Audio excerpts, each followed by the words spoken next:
الحمد لله رب العالمين والصلاة والسلام على أشرف الأنبياء والمرسلين سيدنا محمد وعلى آله وأصحابه وسلم تسليما كثيرا إلى يوم الدين أما بعد سلام الله عليكم ورحمته وبركاته. Ang lahat ng papuri at pasasalamat ay ukol lamang kay Allah subhanahu wa ta'ala, ang pinakamaawain at ang pinakamahabagin. Naway ang pagpapala ni Allah subhanahu wa ta'ala ay sa kanyang huling propeta na si Propeta Muhammad sallallahu alaihi wasallam, sa kanyang mga kasamahan, sa kanyang pamilya, sa kanyang mga kasamahan, at hanggang sa lahat ng taong tumahak sa tuwid na landas hanggang sa huling araw.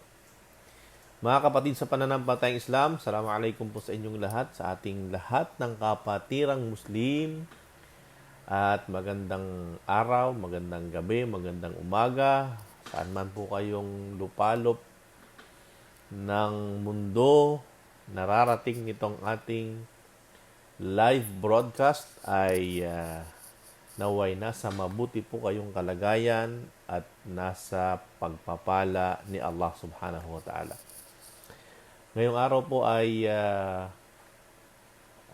magpapaalala po tayo at konting paalala sa ating mga kapatid, mga kapatirang Muslim, upang tayo ay magkaroon ng konting kapakinabangan hinggil sa ating katuruan, sa mga katuruan ng Islam. Para po sa mga hindi nakapag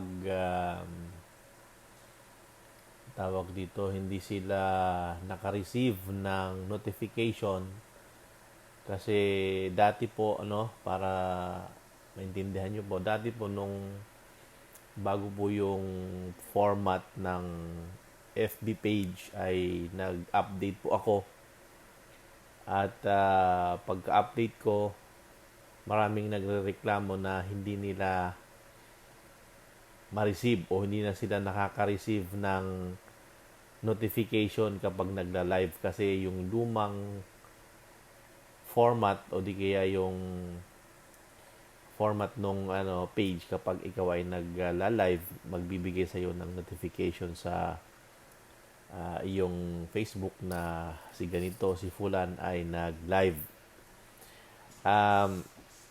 Sa pagkakataong pong ito ay in-update ko po doon sa bagong format ng FB, ng Facebook page. At kung hindi ako nagkakamali, kailangan i-manual po ninyong pindutin yung notification doon sa, punta po kayo sa page ko.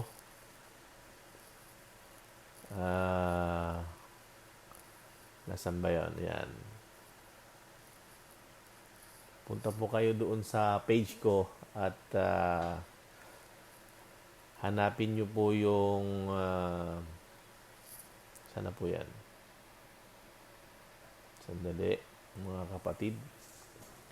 Kasi maraming nagrereklamo sa akin at nagsasabi na hindi daw sila, yung last na pag-update ko dati, bago ko pa ibinalik sa lumang yung old na format, maraming nagsasabi na, Ustad, hindi kami nakareceive ng notification na nag-live ka na pala.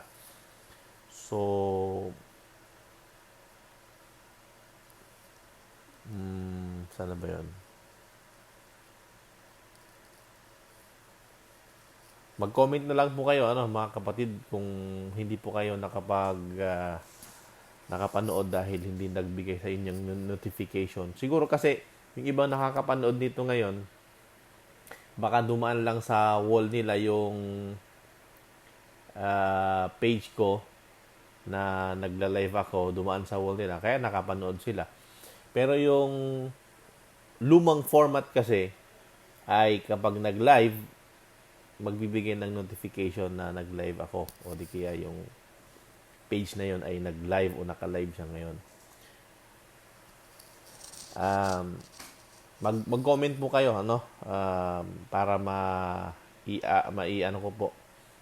maibigay ko po yung tamang instruction kung papaano kayo makaka-subscribe sa o di kaya makaka-follow sa page ko na nagbibigay ng notification kapag nagla-live ako dahil bagong format po ito. Matagal na po ito yung format ng page, kaso nga lang nung nagbago ng format, nag-update din ako, nag-upgrade ako, pero hindi ko nagustuhan kaya binalik ko sa luma.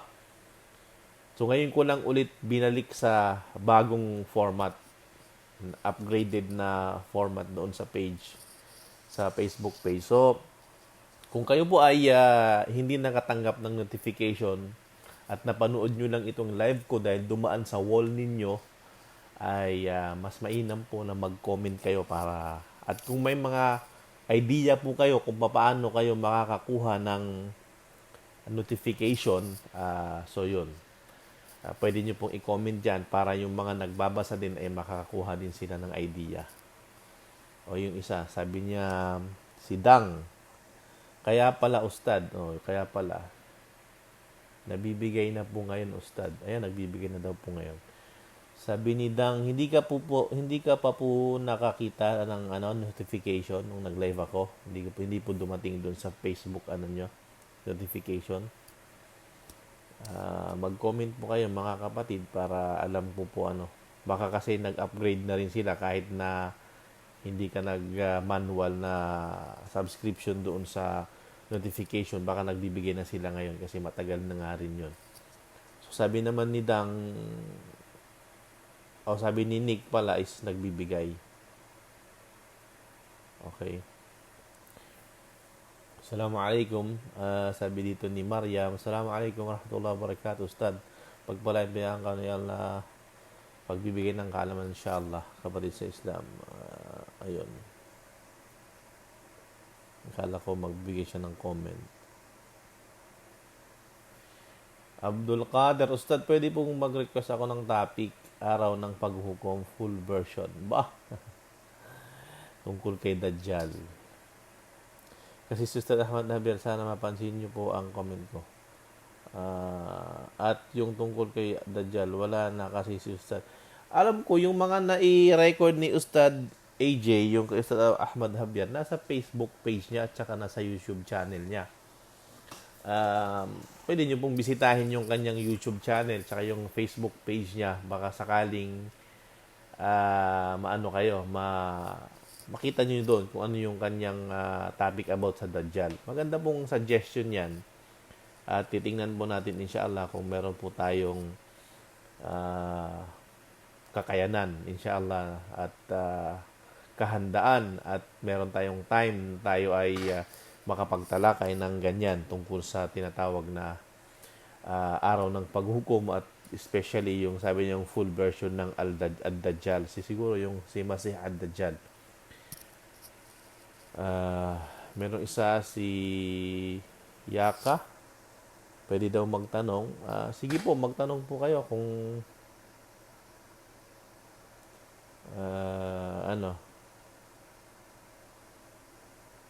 naka-follow.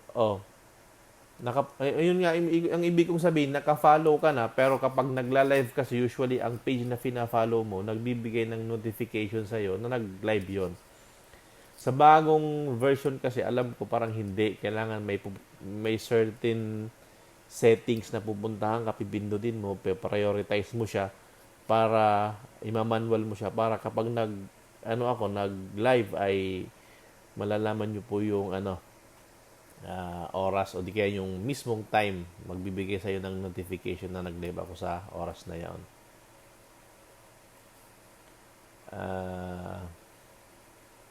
Ayun.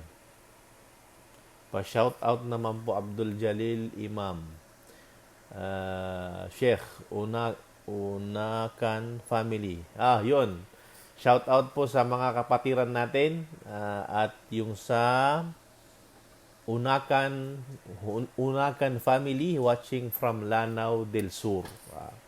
Shout out po sa inyong lahat dyan. Assalamualaikum po sa inyo at naway nasa mabuti po kayong kalagayan at pagpalain po kayong lahat ni Allah subhanahu wa ta'ala. Yoli, Assalamualaikum Ustad, watching from Dubai. Okay. So, hindi ko na po patatagalin. Dadako na po tayo doon sa aking pagtalakay sa topic na aking naisulat dyan sa pamagat nitong ating live. No? Ulitin ko po kung kayo po ay naka-follow dito sa page ko, yung lumang format po ay in-upgrade ko yung page. So, ang na-encounter ko, dating problema ay yung luma, kapag ikaw ay subscriber ko, di kaya follower ko sa page, pag nag-live ako, magbibigay ng notification. Itong bago, yung na-encounter ko nung una, ay hindi siya nagbibigay ng notification. Merong mga certain settings na kailangan mong puntahan para maibalik mo ulit yun, yung automatic na magbibigay sa'yo ng notification kapag nag-live ako. So, mag-comment po kayo. Kung hindi po kayo nakakita ng notification na nag-live ako, i-comment nyo po dyan para magbigay po tayo ng instruction, inshallah subhanahu wa ta'ala. So, sa lahat po magpapa-shoutout dyan, ay hindi ko na po maisa-isa, no? Hindi ko na po kayo maisa-isa at inshallah pagpalain po kayong ni Allah subhanahu wa ta'ala sa inyong pagsubaybay sa ating page, inshallah. Okay, una sa lahat, ang aking pamagat po ng aking live na ito ay, O Allah, patawarin niyo po kami o patawarin mo kami, no? Ito ay hango o di kaya kinuha ko sa isang hadith ng mahal na propeta Muhammad sallallahu alaihi wasallam, na sa isang hadith po ito na sahih o yung tumpak o di kaya tamang hadith ng propeta Muhammad sallallahu alaihi wasallam na kanyang sinabi, "Walladhi nafsu Muhammadin biyadihi law akhta'tum hatta tamla'u khatayakum ma bayna as-sama'i wal ard thumma astaghfartumullah azza wa jal lagafara lakum," sabi ni Allah. Sabi ni propeta Muhammad sallallahu alaihi wasallam. Ang ibig sabihin po nito, sumpaman, sabi ng mahal na propeta Muhammad sallallahu alaihi wasallam, na ang kaluluwa ni Muhammad, ang sarili ni Muhammad, ang buhay ni Muhammad ay nasa kanyang kamay. Kung kayo ay magkakamali hanggang sa ang inyong mga pagkakamali ay mapuno ang anumang nasa langit, nasa pagitan ng langit at lupa, sabihin ganun kadami ang kasalanan at pagkakamaling nagawa ng isang tao. Ngunit pagkatapos nyong makagawa ng ganitong kadami ng kasalanan o ng pagkakamali, ay hihingi kayo ng istighfar. Hihingi kayo ng kapatawaran kay Allah subhanahu wa ta'ala, ay tunay na kayo ay patatawarin niya. Kaya naman sinasabi natin, Ya Hayyu Ya Qayyum, O Allah, ikaw na buhay at makapangyarihan, no? Ang may hawak sa buhay ng lahat ng tao, ang nagkokontrol sa lahat ng bagay. Sasabihin natin na kami ay humihingi ng kapatawaran sa iyo, O Allah. Humihingi kami ng kapatawaran, humihingi kami ng mga kapatawaran sa mga kasalanang aming nagawa na alam namin na ito ay kasalanan, at sa mga kasalanang nagawa namin na hindi namin namamalayan. Yun po ang ibig sabihin nun, mga kapatid. Kaya naman, paano po magbigay ng star sa page ni Ustad? Patulong sa mga nagko-comment dito. Hindi ko pa po yan na i-activate, mga kapatid, yung send the star. So, pasensya na po. Okay? Humingi tayo ng kapatawaran kay Allah subhanahu wa ta'ala, mga kapatid. Dahil tunay na ang paghingi ng kapatawaran kay Allah sa araw-araw ay isang gawain ni Propeta Muhammad sallallahu alaihi wasallam. Sabi ni Propeta Muhammad sallallahu alaihi wasallam, Ya ayuhan nas, tubu ilallahi wastaghfiru. Fa inni atubu ilallahi wa astaghfiru fil yawmi akthar min 100 marra. O kama qala Nabi sallallahu alaihi wasallam. Sabi ng mahal na propeta Muhammad sallallahu alaihi wasallam, o kayong mga tao, ya ayuhan nas, o kayong mga tao, tubu ilallah, magbalik loob kayo kay Allah subhanahu wa ta'ala, wastaghfirullah, at humingi kayo ng kapatawaran kay Allah. Magbalik loob kayo kay Allah at humingi ng kapatawaran kay Allah subhanahu wa ta'ala. Sapagkat ako, sabi niya, ay humihingi ng kapatawaran at humihingi ng nagbabalik loob kay Allah sa loob ng isang araw ng 100 o higit sa 100 beses. Subhanallah.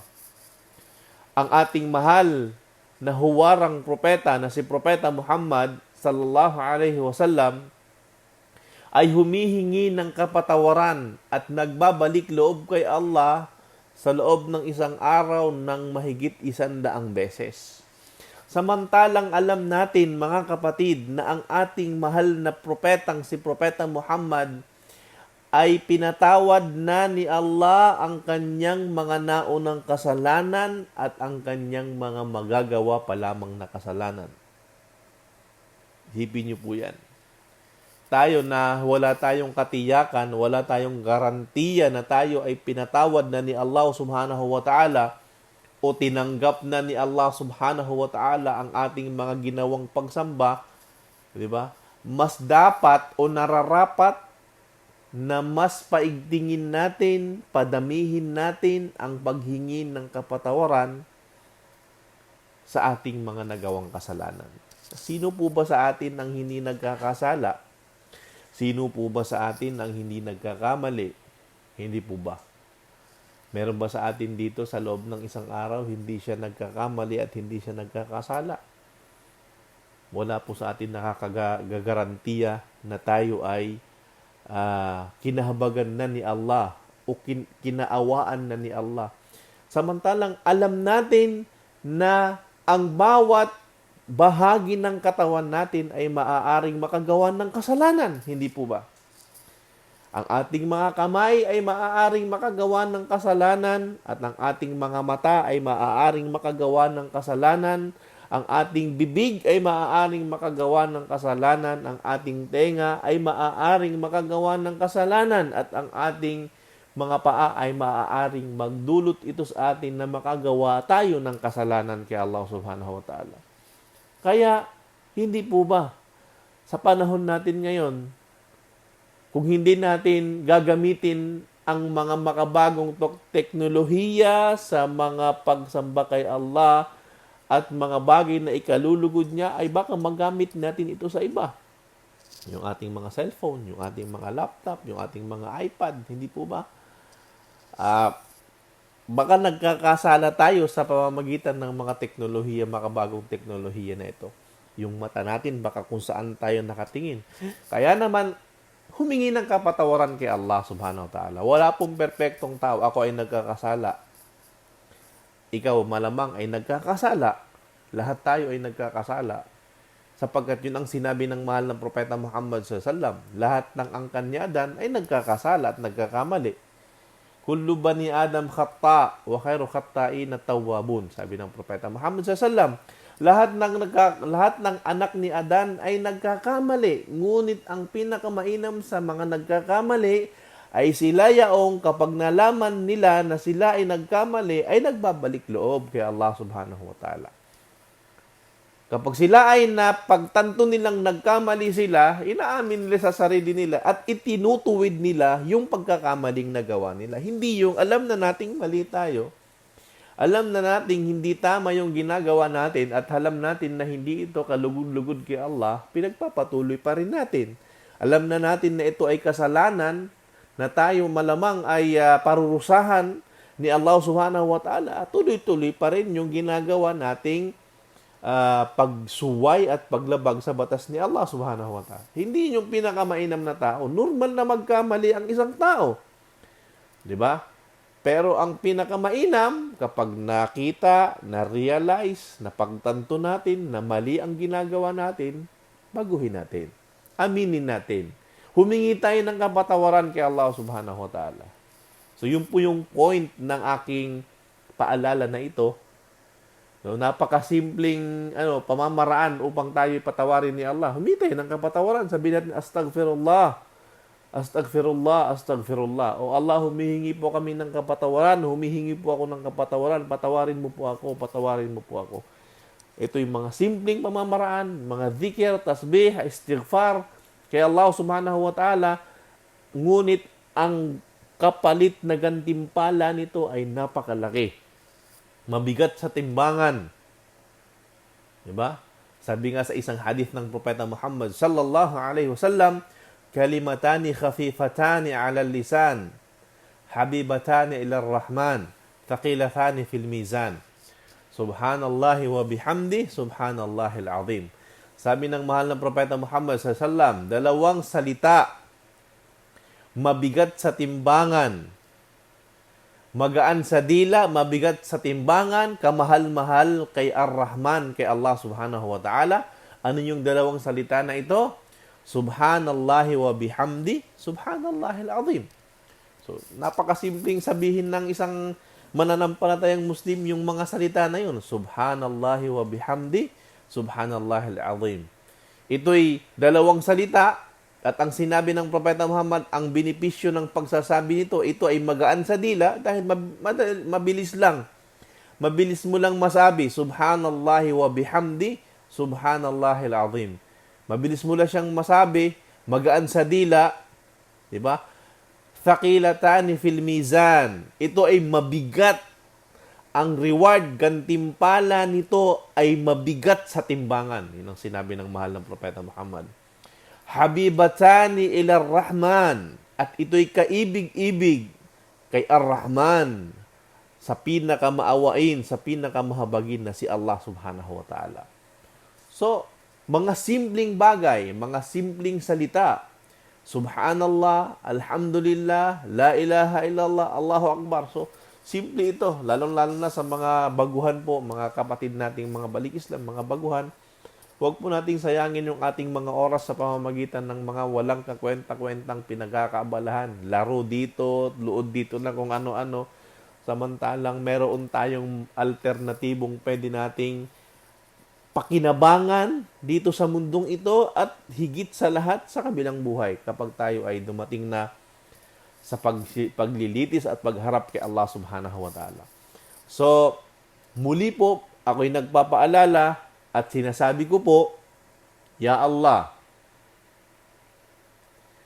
O Allah, kami po ay patawarin ninyo o patawarin mo po kami sa mga nagawa naming pagkakasala. Alam natin at alam ng bawat isa sa atin na walang perpektong tao, na lahat mo tayo ay nagkakasala at nagkakamali. Mga kapatid, kaya naman, walang taong magsasabing hindi na kailangan ng awa at habag ni Allah dahil hindi siya nagkakasala at maka-Diyos siya. Banal siya. Wala pong ganong tao. Lahat po tayo ay nagkakamali at ang pinakamainam sa nagkakamali at kakasala kay Allah ay nagbabalik loob sa Kanya. So, meron pong isang comment dito, bago po tayo magtapos, may comment dito, sabi niya, si Abdul Qadir, ito yung masipag nating taga-subaybay, mashallah, may itatanong lang ako, mamaya Ustad, sa pahintulot mong pwede ba kaming magtanong? Bagong balik Islam po kasi ako, inshallah. O sige po, pagbibigyan ko po kayo dahil kanina ko pa po kayo nakikita sa aking live. At masigasig na nagtatanong. Sige po, Brother Abdul Qadir. Ano po yung inyong katanungan? Pwede nyo pong i-type dyan. Kung kaya ko naman pong sagutin at kaya ko naman pong tugunan yung iyong katanungan, ay bakit hindi? Inshallah. Kasi balik Islam po kayo. Malamang tamang-tama. Marami po kayong mga naipon dyan sa inyong sa iyong isipan na katanungan, baka sakaling makatulong nga ako. At baka masagot natin, inshallah. Sige po, kapatid. Magbigay po kayo ng katanungan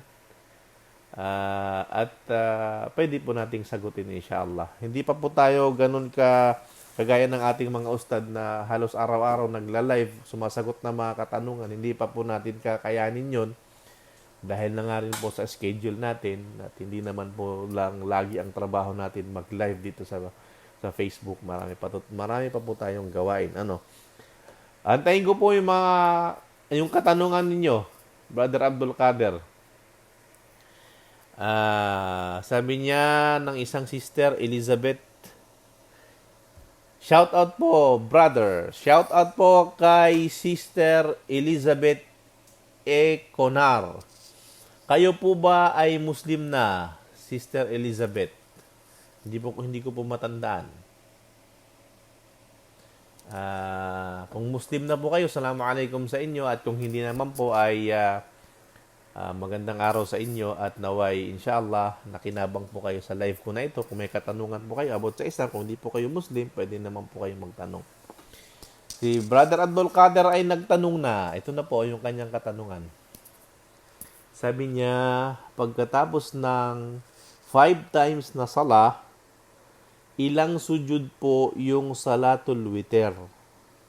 Ilang sujud yung salatul witr pagkatapos ng sala ng 5 times?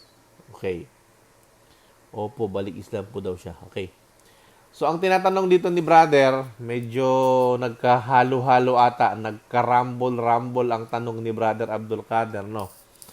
Sabi niya, pagkatapos ng 5 beses na sala, ilang sujud po yung salatul witr sa pagkatapos ng sala ng 5 times?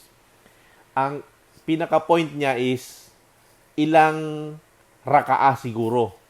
Hindi po sujud, kapatid, yung salatul witr. Ilang rakaah yung gagawin ng isang tao pagkatapos niyang maisagawa yung salatul witr pagkatapos ng 5 times. Kasi ganito po yan. Ang talakayin po hinggil sa salatul witr is ganito. No? Tayo may mga tinatawag na salawat, yung salatul mafruḍa o di kaya yung mga obligadong sala.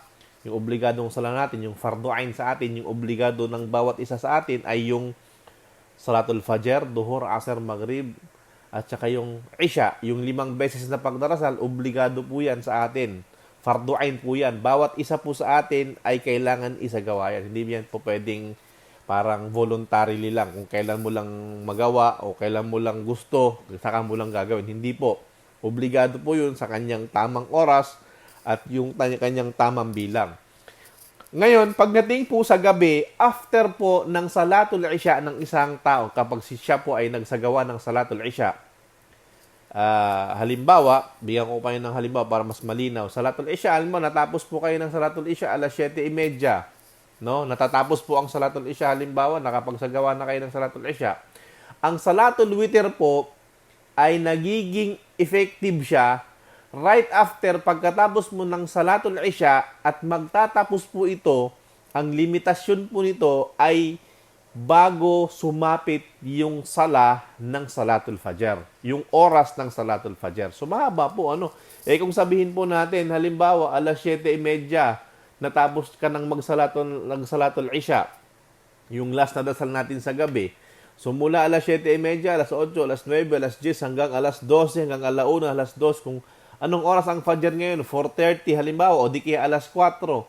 So bago dumating yung adhan, na ikalawang adhan sa tinatawag na salatul fajr, pwede po kayong makapagsagawa ng salatul witr. Okay? Kaya po siya tinawag na salatul witr sapagkat ang batas dito ay gagawin mo siyang witr, yung rakaah. Hindi po sujud, rakaah po ang tawag dyan. So kapag ikaw ay magsasagawa ng salatul witr, pwede ka po, o nagawa po ito ng Propeta Muhammad SAW, pwede mo pong gawing ang pinaka minimum nito, at least, kasi ang ibig sabihin ng witr, yung odd number. Witr, o yung mga odd numbers. Ang pinaka minimum, siyempre, na odd number is isa, no? Pwede kang magsagawa ng isa Brother Abdul Qadir, sana nakikinig ka at nanonood. Pwede kang magsagawa ng isa na raka'a. So, witr po yun. Odd number yun. Ang kasunod nun is tatlo. Kasi even number yung dalawa. Yung ikadalawa, yung tinatawag na tatlong raka'a. No? So, ibig sabihin, sa madaling salita, pwede mong gawing 1, 3, 5, 7, 9, 11, 13, 15, 17, mga odd numbers kung hanggang kailan o hanggang ilan ang kaya mong isagawa. Okay mga kapatid? So may mga tinatawag tayong mga prioritize o mga pina-priority natin na pwede nating sabihin na ito ay kaaya-aya nating gawin.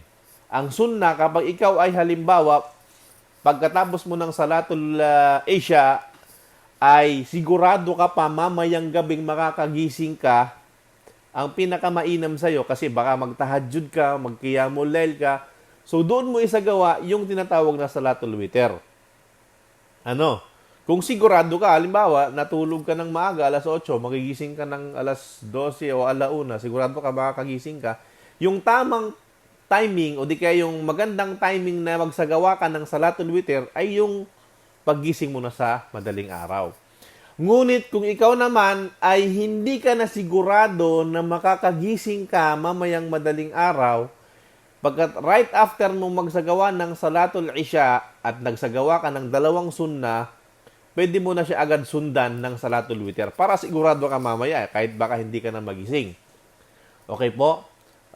Tinalakay ko na rin yung Salatul Witr sa inyo, yung pangkabuuhan, hindi lang yung bilang, para mas maintindihan ninyo. Okay? Bago po halimbawa mag-Salatul Fajr, pwede po kayo. Halimbawa, nakalimutan ninyong magsagawa ng Salatul Witr halimbawa sa right after ng inyong Salatul Isya, after nyo ng sunnah, hindi rin kayo nakagising sa madaling araw. So bago mag-Fajr, pwede nyo pong isagawa yan. Magsagawa po kayo ng 3 o di kaya isa, at least isa, para magawa nyo yung witr. Sapagkat yung Salatul Witr po, yun po yung sunnah na dasal na hindi iniiwanan ng mahal na Propeta Muhammad sallallahu alaihi wasallam kahit po siya ay nasa paglalakbay. Alam po natin na kapag ang isang tao, musafir o traveler, hindi sa kanya isinasabatas yung magsagawa siya ng mga voluntary o sunnah na mga dasal. Ang inubliga lang na 5 times na pagdarasal, yun ang kanyang gagawin. Ang Propeta Muhammad sallallahu alaihi wasallam, kahit na siya ay naglalakbay, 2 sunnah na dasal ang hindi niya iniiwanan. Ano yun? Yung sunnah ng witr, yung magsagawa sa ng Salatul Witr, at sunnah ng Salatul Fajr. Bago mag-Salatul Fajr, merong 2 raka'a na gagawin ng isang tao. Sunnah rin po yun, hindi naman po yun obligado. Pero kahit ang Propeta Muhammad ay naglalakbay, hindi niya pa rin ito iniiwan. So, ilang bagay na maaaring hindi niyo pa po alam tungkol sa Salatul Witr, may sinabi ang mahal ng Propeta Muhammad sallallahu alaihi wasallam. Sabi niya, la witrana fil layl. Walang 2 witr sa gabi. Okay?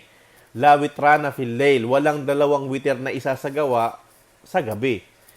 Ano pong ibig sabihin nun? Ang ibig pong sabihin nun, halimbawa, pagkatapos ng Salatul Isya, nagsagawa ka ng sala ng sunnah at nagwitir ka. Nagsagawa ka, halimbawa, 3 raka'a.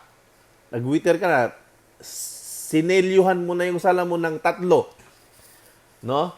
Tapos natulog ka.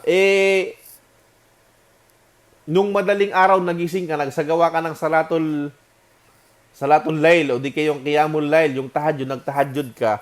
Ngayon, pagkatapos mo ng tahajjud, baka gawa ka ng 6, 8, 12, depende kung ilan ang tahajjud mo, yung Qiyamul Lail mo. Ngayon, kung gugustuhin mo mag-Salatul Witr, hindi na po pwede. Bakit? Baka gusto mong magsagawa ng isa pang witr, yun po ay ipinagbabawal na kasi hindi yun pwedeng pagsamahin. Isa lang. So, kung nagawa mo na yun sa gabi, after ng sunnah mo ng after Isya, okay na yun. Huwag mo nang gawin sa madaling araw kapag nag-Qiyamul Lail ka.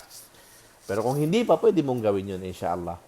At yun lang po, ang 2 sunnah na hindi iniiwan ng Propeta Muhammad sallallahu alaihi wasallam. Kahit na siya ay naglalakbay, hindi po niya iniiwan yon. Hindi po iniiwan ng mahal na propeta Muhammad sallallahu alaihi wasallam yan. So, at least kung kayo ay maglalakbay, kayo ay traveler, musafir kayo, try natin o try nyo po na wag din po itong iwanan, mga kapatid. So, sana po nabigyan ko ng kasagutan, Brother Ali, Abdul Qadir, yung katanungan ninyo. Kinoreksyonan ko po yung tanong ninyo sapagkat hindi po yung bilang ng sujud ang dapat doon, kundi yung tinatawag na rakaah. Ang witr po is yung odd number na pwede nyong gawin na sala. It's either ang minimum ay 1, 3, 5, 7, hanggang sa kaya nyo po sa gabi.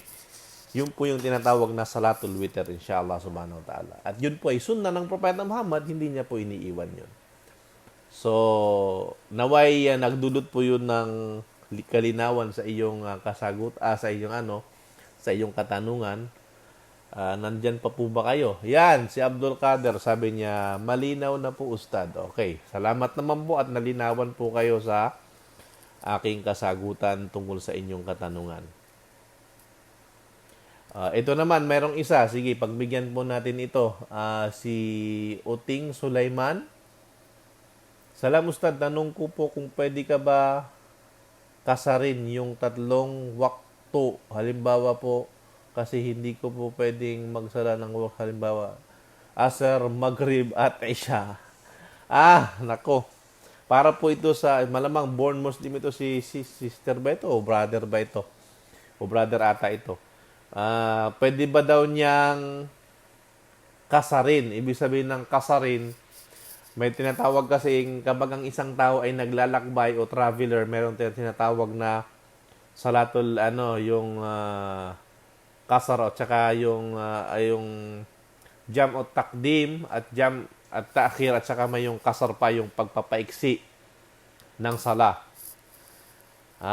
Yung pribilehiyo ng isang naglalakbay ay napakarami. Kabilang diyan, pwede mong paiksiin ang sala. Yung mga salang pwedeng paiksiin. Ano pong pwedeng paiksiin na sala? Ang lahat po ng 4 sala lang. Meaning, ang salatul duhur, asr, at isya lang po ang pwede mong paiksiin. Sapagkat ang remaining ay 3, maghrib. Hindi mo naman pwedeng paiksiin yun. Gawin mo na lang 1 kalahati. O di kaya 1. Hindi. Mananatili po yung 3. O di kaya yung fajr, 2 na nga lang yun. Kung paiksiin mo pa yun, magiging 1 na lang. So, hindi po pwede. So, ang pribilehiyo po ng isang naglalakbay o traveler ay pwede niyang paiksiin yung kanyang sala sa mga sala, sa 5 dasal na yon na po pwede. At ano po yung mga dasal na yon? Yung 4 dasal. Yung duhur, asr, at saka yung isya lang po. At pwede niya pong pagsamahin din ito. At ang pagsasama po ng dasal ay 2 uri din po yan. Jam' takdim at jam' ta'khir. Pagsasama, pagkatapos niyang pagsamahin, ito ay ipapauna niya o pagsasama na ipapahuli niya. For example, ang po pwede nyo lang pong pagsamahing sala ay yung sala na pwedeng pagsamahin. Hindi po pwedeng pagsamahin yung mga ibang sala. Halimbawa, pagsasamahin mo ang sala ng fajr at ng duhur, hindi po pwede yun. Sapagkat hindi yun isinagawa ng Propeta Muhammad at hindi rin yun ibinigay na batas ng Propeta.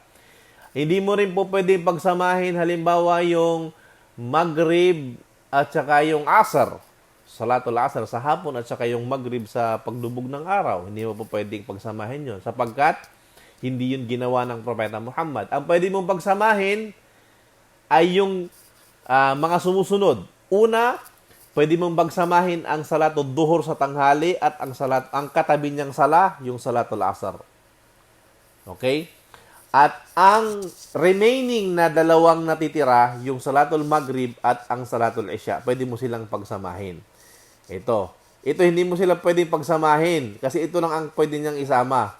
Yung maghrib at saka isya at yung duhur at saka yung asr. So, manilang po yun, yung 5. Ito lang po ang pwede mong pagsamahin. Ang fajr hindi mo pwedeng isama sa duhur. Yung tinatawag na pagsasama ng pagpapauna, meaning is ganito. Nang sala ka ng salatul duhur, pinaiksi mo, ginawa mong dalawa, at the same time, pagkatapos mong magsagawa, halimbawa, alauna pa lang, o 12:30, duhur pa lang, nagsagawa ka ng sala ng duhur na dalawa, at pinauna mo pa, at in-advance mo pa, na idasal ang dasal ng asar. Meaning, kahit hindi pa dumarating yung sala o yung oras ng sala ng asar, which is halimbawa 3:30 o alauna pa lang, dahil ikaw ay isang traveler, pribilehiyo mong pwede mo siyang paiksiin at pwede mo siyang pagsamahin at pwede mo siyang pahulihin at pwede mo siyang ipauna, pwede mong gawin yon. So, nagsagawa ka ng dalawang raka'a ng salatul duhur kasi ikaw ay traveler. After nun, right after ng iyong pagsala, mag-ikama ka ulit, nagsagawa ka naman ngayon ng dalawang raka'a ulit. At yun naman na iyang tinatawag na salatul asar. So, ibig sabihin, tapos ka nang magsagawa ng salatul asar. Hindi, pagdating ng oras ng asar, hindi ka na magsasagawa ng sala. Bakit? Kasi nagsagawa ka na. Inuna mo na. O yung tinatawag naman na jam' at ta'khir, hindi ka muna magsasala sa oras ng duhur. Halimbawa, alauna, alas 2:30, hindi ka pa rin nagsasala ng salatul duhur dahil traveler ka, o di kaya naglalakbay ka, on the way ka. Pagdating mo sa destination mo, alas 4 na, pwede mong isagawa ngayon yung buhor na lumipas na yung oras niya, pero dahil traveler ka, pwede sa'yo yun. Magsagawa ka ng dalawang raka'a, unahin mo muna. Yung sequence, kailangan hindi nawawala yon. Hindi mo pwede unahin yung asar tapos hindi ka pa nagsagawa ng duhur. So, duhur muna, dalawa, at pagkatapos ay magsagawa ka ng dalawang raka'a para doon sa asar. Ganon din po ang pwedeng gawin doon sa tinatawag na Maghrib at saka yung Isha. Sana po malinaw mga kapatid. Medyo technical. Medyo may mga technical na information akong nasabi sa inyo. Yung pagsasama ng sala. At sana inshallah mapag-aralan nyo po ito. Especially po sa mga bagong Muslim na nanonood sa atin ngayon. Especially po sa mga nag-Muslim pa lang ngayon. O di kaya minsan ang karamihan sa iba nating sumusubaybay dito ay nag-Muslim lang sa online. Baka hindi pa nila natitake, kumbaga hindi pa nila napag-aaralan itong mga uri ng dasal. So, inshallah, sana po ay makinabang po kayo. So, yun po mga kapatid, pasensya na po, hindi na po ako makakapag-entertain ng iba pang katanungan dahil medyo malalim na po yung gabi dito sa Pilipinas. So, maraming salamat po mga kapatid. At uulitin ko po para po sa mga hindi nakatanggap ng notification, nag-upgrade po ako doon sa Facebook page. Nag-upgrade po ako. I-manual nyo na lang pong i-search doon sa yung notification para po kayo ay ibigyan ko po kayo ng instruction inshallah kapag nalaman ko po kung paano ginagawa inshallah. Para kapag nag-live po ako, makakatanggap po kayo ng notification inshallah. So maraming salamat po mga kapatid at napipagpalay po kayong lahat ni Allah subhanahu wa ta'ala. At anuman po ang inyong narinig at napakinabangan, yun po ay galing kay Allah. At anuman po ay, ano pong pagkakamali ang aking nasabi, ay yun po ay galing sa aking sari at galing kay Satanas at tumingi po tayo ng kapatawaran kay Allah subhanahu wa ta'ala. O Allah, kami po ay patawanin ninyo at naway lagi nyong gabayan at proteksyonan ang lahat ng mga Muslim sa buong mundo at pagalingin nyo po ang lahat ng mga taong nakakaranas ngayon ng sakit at agarang lunas inshallah ang ipagkaloob mo sa kanila. O Allah, ikaw po ang pinakamahabagin at ikaw ang pinakamaawain. Maraming salamat po sa inyong panunood at pagpalain po kayong lahat ni Allah. Wa sallallahu ala nabiyina Muhammad wa ala alihi wa sahbihi wa sallam. Assalamualaikum warahmatullahi wabarakatuh.